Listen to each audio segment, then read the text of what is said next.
CM योगी ने बरेली के प्रबुद्धजन सम्मेलन को संबोधित किया। इस मौके पर सीएम को सुनने के लिए हजारों की संख्या में लोग बरेली कॉलेज ग्राउंड पहुंचे। सीएम ने अपने संबोधन में कहा कि विधानसभा चुनाव में बरेली की जनता ने भाजपा को 9 सीटों में 60 सीटें दी है। वह उसके लिए बरेली की जनता को धन्यवाद देते हैं। उन्होंने यह भी कहा कि डबल इंजन की सरकार में प्रदेश के विकास के कार्य हो रहे हैं। सरकार बरेली को स्मार्ट सिटी के रूप में पहचान दे रही है। कभी भी यह झुमका के लिए अपनी पहचान रखता था। उन्होंने यह भी कहा कि प्रदेश के सर्वांगीण विकास हो रहा है। उन्होंने कानून व्यवस्था को लेकर कहा कि यूपी में बेहतर कानून व्यवस्था हुई है। उन्होंने यह भी कहा कि पीएम आवास योजना के तहत बरेली जिले में 31,000 से अधिक आवास दिए गए हैं।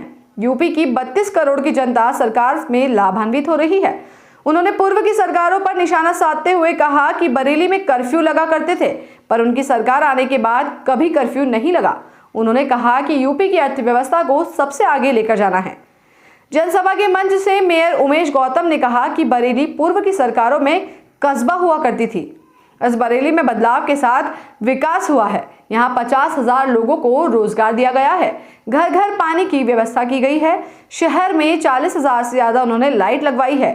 पूर्व केंद्रीय मंत्री एवं बरेली सांसद ने सीएम को बरेली आने पर धन्यवाद दिया और कहा उन्हें विश्वास है सीएम का बरेली को उनका प्यार मिलता रहेगा। यूपी के वन मंत्री डॉक्टर अरुण कुमार ने कहा कि यूपी में कोरोना काल में अन्य प्रदेशों से कम मौतें हुई। यहां भाजपा सरकार बनने से गुंडागर्दी पर अंकुश लगने के साथ क्राइम व्यवस्था बेहतर हुई। अब यूपी उद्योग धंधों के लिए अच्छा माहौल है। सीएम का जनसभा स्थल पर पहुंचने पर भाजपा नेताओं ने उनका जोरदार स्वागत किया। इस दौरान मंच पर यूपी सरकार के वित्त मंत्री सुरेश खन्ना सहित पूर्व केंद्रीय मंत्री संतोष गंगवार, आंवला सांसद धर्मेश कश्यप, जिले के अधिकतर विधायकों के साथ भाजपा संगठन से जुड़े कई नेता एवं पार्टी पदाधिकारी मौजूद रहे। प्रदेश में किसी भी जनपद के डॉक्टर प्रदेश में जनप्रतिनिधि बनकर के नहीं गए होंगे और इसलिए बरेली आज किस दिशा आगे बढ़ रहा है इसका एक प्रतीक है।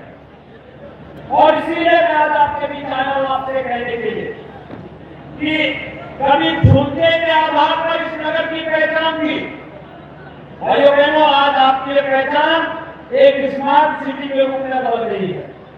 आप सब जानते हैं प्रधानमंत्री मोदी जी ने 2000 आने के बाद देश की योजनाओं में उससे पहले जो बंदर बांध होता था उस बंदर बांध की प्रवृत्ति को रोक लगाते हुए, विराम लगाते हुए उस समय एक मंत्र दिया था, सबका साथ, सबका विकास, सबका विश्वास और सबके प्रयास का। यह जीवन के सर्वांगीण विकास का एक मंत्र था और उसे पूरी ईमानदारी और प्रतिबद्धता के साथ लागू करते हुए केंद्र और राज्य सरकार की डबल इंजन की सरकार ने जो प्रयास प्रारंभ किए, आज भाइयों बहनों उसके परिणाम हम सबके सामने आ रहे हैं। देश के अंदर 100 नगर स्मार्ट सिटी के रूप में विकसित हो रहे हैं और उनमें से 10 उत्तर प्रदेश के थे। उन 10 को केंद्र सरकार के साथ स्मार्ट सिटी मिशन के अंतर्गत विकसित करने की कार्रवाई को आगे बढ़ाने के साथ ही 7 अन्य नगर निगमों को जो भारत सरकार की स्मार्ट सिटी मिशन के अंतर्गत नहीं आते थे उन्हें स्मार्ट सिटी के रूप में विकसित करने की कार्रवाई राज्य स्मार्ट सिटी मिशन के अंतर्गत लेकर के हम लोगों ने कार्य प्रारंभ किया। और आपने देखा होगा कोविड कालखंड के दौरान स्मार्ट सिटी मिशन के ICCC का उपयोग न केवल कोविड प्रबंधन के लिए बल्कि कूड़ा प्रबंधन के लिए भी, डोर टू डोर कूड़ा कलेक्शन और उसके प्रबंधन के लिए भी जमीनों का प्रयोग किया गया।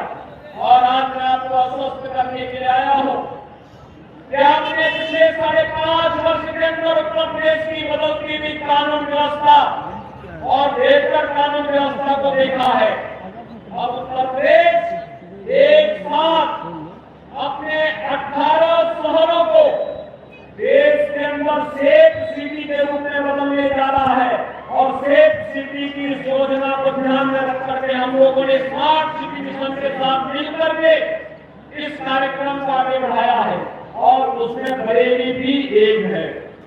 भाइयों बहनों, आज हमारी जीवन है क्या परिवर्तन आपको देखने को मिल रहे हैं। कभी यहाँ लटकते हुए झूलते हुए बरेली से त्रिलोकी पाल की रिपोर्ट।